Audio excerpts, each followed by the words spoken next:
Hello guys, welcome to my channel Alia vlogs. I hope आप सब अच्छे होंगे। तो गाइस, आज मैं आप लोगों के साथ में शेयर करने आई हूँ न्यू नाभि डिजाइन। तो मैं अपनी सुंडी बनाऊंगी, तो आप भी जरूर अपनी नाभि पे ट्राई करें। और टैटू की जरूरत बिल्कुल भी नहीं होगी। आप हर हफ्ते में नया नया टैटू बना सकते हैं अपनी नाभि पे। अगर आप कभी शॉर्ट कपड़े या शॉर्ट टॉप पहनते हैं तो उसमें ज़्यादा बेस्ट दिखता है।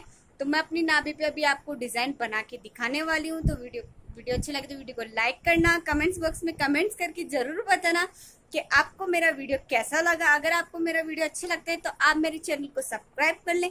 अगली नोटिफिकेशन के लिए बेल आइकन बटन दबा देना। तो गाइज, मैं ज़्यादा बोर नहीं करती हूँ और दिखाना स्टार्ट करते हैं।